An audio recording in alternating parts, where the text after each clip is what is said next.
सबको प्यार भरी सत श्री अकाल।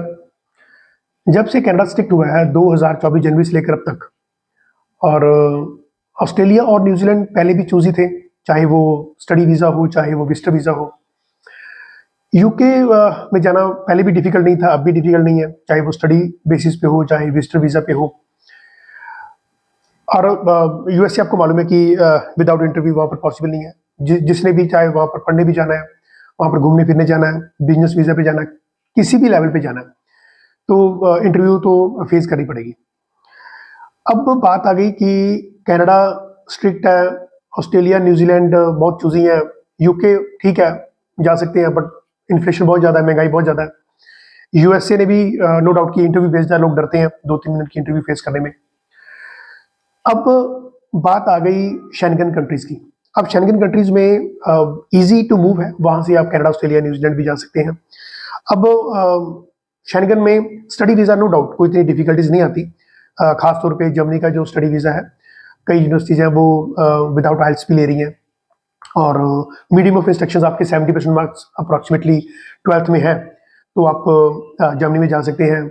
लातविया है, लिथुनिया है, ऐसे जो कंट्रीज हैं वहाँ पर आपको कोई दिक्कत नहीं आती। फ्रांस इटसेल्फ, स्विट्जरलैंड है, तो यहाँ पर हमने स्टूडेंट्स को भेजा और अच्छी सेटलमेंट हुई है।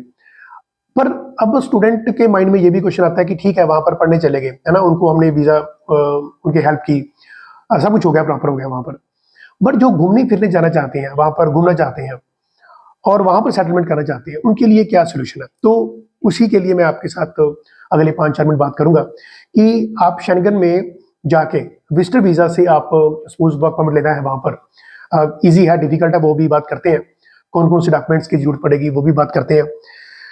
पर ये बात ध्यान रखिए कि किसी भी कंट्री में visitor visa to work permit लेना इतना आसान नहीं होता, ये बात आप समझ लीजिए। कनाडा ने वैसे मना कर दिया कि जो विजिट करने आएगा, टूरिज्म पे आएगा, उसको तो हम वर्क परमिट देंगे नहीं। अब शेंगन कंट्रीज में भी हो सकता है आगे आने वाले टाइम में कुछ ऐसी रिस्ट्रिक्शंस लग जाए, बट फिलहाल कोई इतनी दिक्कत नहीं होती। तो सबसे पहले बात करते हैं कि डॉक्यूमेंट्स कौन कौन से चाहिए आपको विजिट करने के लिए या टूरिस्ट बेसिस पे जाने के लिए, टूरिज्म पे जाने के लिए। देखिए, किसी भी कंट्री में जाने के लिए ना आपकी जो फाइनेंशियल क्रेडेंशियल्स और आपकी सोर्स ऑफ इनकम ये बहुत मैटर करती है। अब मेरे पास कई लोग आते हैं 19-20 साल की एज के आते हैं कि सर हमें शेंगन भेज दीजिए या कनाडा ऑस्ट्रेलिया न्यूजीलैंड का विजिटर वीज़ा अप्लाई करवा दीजिए। तो हम सबसे पहले यही पूछते हैं कि आपकी सोर्स ऑफ इनकम क्या है।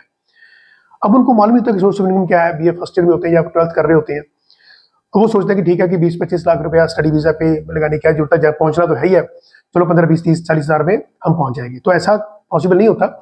प्रॉपर डॉक्यूमेंटेशंस के बगैर आप किसी भी कंट्री में जाते हैं तो वहां पर पकड़े जाएंगे। आपका जो इंटेंशन है वो क्लियर हो चाहिए फर्स्ट ऑफ ऑल। इसको हम एक्सप्रेशन ऑफ इंटरेस्ट भी कहते हैं, स्टेटमेंट ऑफ पर्पस भी लगाते हैं, लेटर ऑफ कवरिंग भी लगाते हैं कि हमारा पर्पस क्या है उस कंट्री में जाने के लिए। तो कहने का मतलब ये हुआ कि डॉक्यूमेंटेशंस में सबसे पहला आपकी बैंकिंग बहुत रेगुलर होनी चाहिए आपकी। कई लोग कहते हैं कि आज मेरे पास आए कि सर कितना पैसा चाहिए आपको शो करने के लिए, फंड शो करने के लिए एम्बेसी को। तो मैंने कहा ये क्राइटेरिया नहीं होता कि हम कहें कि 10 लाख चाहिए तो आपका भी ठीक है, आज हम बैंक में 10 लाख डाल देते हैं, कल वीजा अप्लाई करते हैं, ऐसा नहीं होता। कोई भी वैसे आपकी ट्रांजेक्शन जरूर चेक करती है। अब बैंकिंग की ट्रांजेक्शन के साथ साथ आपका सोर्स ऑफ इनकम भी क्या है। मान लीजिए एग्जाम्पल लेके चलते हैं कि आपकी सालाना जो इनकम है वो 5 लाख रुपया है और बैंक में आपके 15 से 20 लाख की ट्रांजेक्शन हो रही है, तो ये सस्पिशियस हो गया, ये क्वेश्चन मार्क एंटर आ गया, ये ऐसा क्यों हो रहा है। दूसरा उल्टा कर लेते हैं, आपकी जो सोर्स ऑफ इनकम है वो 10 लाख के करीब है, पर ट्रांजैक्शन वहां पर आपकी शो नहीं हो रही।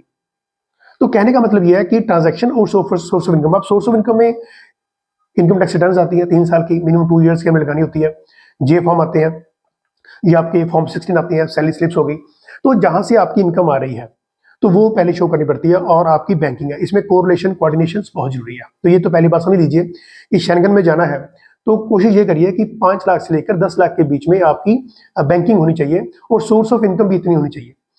जितनी एज कम होगी उतने चांसेस कम हो जाएंगे आपके शेंगन के वीजा अप्लाई होने में या ग्रांट होने में। अप्लाई तो खैर कोई भी कर सकता है, very easy to apply, but grant होने में आपको बहुत दिक्कतों का सामना करना पड़ सकता है, बिकॉज आप सस्पिशन के दायरे में आ जाते हैं कि आपकी 19-20-21 साल की एज है तो आप क्यों जाना चाहते हैं और किसी और कंट्री में आपने ट्रैवल किया कि नहीं किया। अब चलिए ये बात होगी कि बैंकिंग और आपकी सोर्स ऑफ इनकम की। इसके अलावा सबसे बड़ी बात होती है कि आपके पास कोई प्रॉपर्टीज है। प्रॉपर्टीज का मतलब ये होता है कि आपका कोई एक्सप्रेशन ऑफ इंटरेस्ट है वापस आने का, कि आपके पास 30-40-50 लाख की प्रॉपर्टी है, अब कई लोग कहते हैं सर हम तो रेंटेड होम में थे फिर भी हमारा वीजा लग गया। वो कई और फैक्टर हो सकते हैं, एज फैक्टर काउंट करता है, आपकी सोर्स ऑफ इनकम काउंट करती है, आपकी बैंकिंग काउंट करती है। यदि मैं कहूँ कि आपके पास 2 करोड़ की प्रॉपर्टी है तो आपका वीजा लग जाएगा, ये ऐसा भी नहीं होता। कई और फैक्टर्स भी होते हैं जहाँ पर वो सारा कोरिलेशन में आ जाता है कि आपकी प्रॉपर्टीज कितनी है, आपका टाई अप कितने हैं आपकी होम कंट्री में, कि आप वापस कैसे आएंगे, आपके पेरेंट्स, आपके स्पाउस है, आपके किड्स हैं, या आपको स्पाउस में लेके जाना चाहते हैं तो पीछे आपके किड्स हैं, तो कैसे आप उनको मैनेज करेंगे, वापस आएंगे, वहां पर आपको वर्क परमिट के लिए आप सर्च तो नहीं करेंगे, तो ये सारा देखना पड़ता है। चलिए, अब ये बात होगी बैंकिंग, सोर्स ऑफ इनकम और प्रॉपर्टी वैल्यूएशन की, या सी रिपोर्ट हो जाती है। मैरिड है तो नो डाउट कि आपका मैरिज सर्टिफिकेट साथ में लग जाता है, बच्चों को साथ में लेके जाना चाहते हैं तो स्कूल से एनओसी लगती है, आपने एम्प्लॉयर से पूछ के जाना तो नो डाउट उसको आपकी भी एनओसी लगेगी, नो ऑब्जेक्शन सर्टिफिकेट साथ में लगता है। अब भगवान करे कि आपका जो वीजा है वो लग गया, अब वहां पर आपको विजिटर वीजा पे गए और आप 15 से 20 दिन का या 30 दिन का आपको वीजा मिल गया। अब आप चाहते हैं कि वहां पर आपको वर्क परमिट जाए, तो वर्क परमिट लेने के लिए सबसे पहले आपको एम्प्लॉयर ढूंढना पड़ता है। एम्प्लॉयर ढूंढने के लिए कई वेबसाइट्स उस कंट्री में होती है, चाहे आप फ्रांस में जाना चाहते हैं, ऑस्ट्रिया में जाना चाहते हैं, आप स्पेन और पुर्तगाल। आप स्पेन और पुर्तगाल की बात इसलिए करते हैं क्योंकि एक दिन में टीआरसी मिल जाती है, उसमें बहुत बड़ी बात नहीं होती। ऑस्ट्रिया की जो अपॉइंटमेंट्स है वो इजिली अवेलेबल हो जाती है, आपको ज़्यादा वेट नहीं करनी पड़ती। तो वहां पर आपको एक कॉन्ट्रैक्ट साइन करना पड़ता है एम्प्लॉयर के साथ। यदि आप जहां पर एंडिडेट तैयार करते हैं और वहीं से आपका कोई सेटलमेंट हो जाती है किसी के साथ, वो आपको परमिशन दे देता है कि हम आपको ये जॉब दे रहे हैं, आप टैक्स डिडक्शन कराइए। एक्चुअल जॉब नहीं होती वो, तो उसमें आपका बहुत खर्चा हो जाता है, बहुत आपको एक्सपेंसेस बियर करने पड़ते हैं। वो हम प्रेफर भी नहीं करते कि आप एक साल अपने जो एम्प्लॉयर, जो कि एक नामी एम्प्लॉयर है, जो कि नाम का एम्प्लॉयर है, वो आपको जॉब नहीं देता।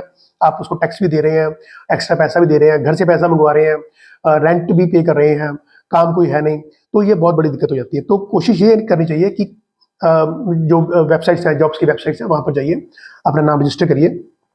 आपको सबसे बड़ी बात है उस कंट्री की लैंग्वेज आनी चाहिए। देखिए A1, A2, B1, B2 और C1, C2 ये यूरोपियन लैंग्वेज बेंचमार्क होता है।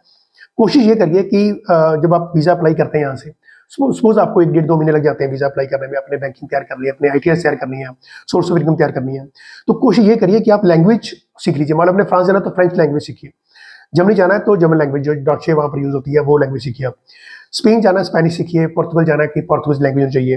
तो जिस कंट्री में जाना चाहते हैं उस कंट्री का कम से कम A1, A2 level, A1, A2 का मतलब जैसे इंग्लिश में आइल्स में 4.5 या 5 बैंड की इंग्लिश होती है, तो ऐसे ये A1, A2 होते हैं। हाँ, जब B1 लेवल हो जाता है मतलब 5.5 बैंड के आप इंग्लिश जैसे बोलते हैं, वहां पर वो फ्रेंच या आप पोर्तुगीज लैंग्वेज बोलते हैं, तो फिर आपके चांसेस बढ़ जाते हैं। डायरेक्ट आप एम्प्लॉयर से बात करते हैं, वो आपको कॉन्ट्रैक्ट साइन करवा सकते हैं आपके, और फिर आपका जो वर्क परमिट है वो ग्रांट हो सकता है, उसमें कोई इतना पैसा भी लगता है।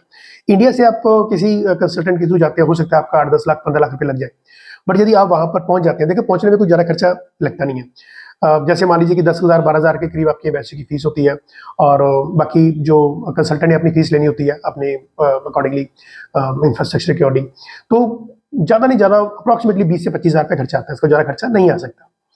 तो 15 लाख 20 लाख लाने की बजाय आप 15 से 20,000 रुपये लगा के आप जाइए, वहां पर देख लीजिए कि आपको जॉब मिलती नहीं मिलती, वहां का आपको हालात क्लियर हो जाते हैं, आपको एनवायरमेंट क्लियर होता है, एटमोस्फेयर क्लियर होता है, आपको वहां पर जो लैंग्वेज है बैरियर है वो आपको क्लियर होती है कि आपका वो सेटलमेंट वहां पर पॉसिबल है कि नहीं है।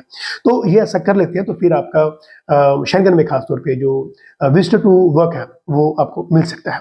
और बाकी इसके अलावा भी कोई आपको इन्फॉर्मेशन की जरूरत होती है तो 9815873700 पे आप कभी भी कॉल कर सकते हैं 10 to 6, और हमारी टीम आपको पूरा असिस्ट करेगी। तो मुझे दीजिए इजाजत, नेक्स्ट फ्राइडे 5 o'clock मैं दोबारा आपके साथ फिर आ जाऊंगा। बहुत बहुत शुक्रिया आपका।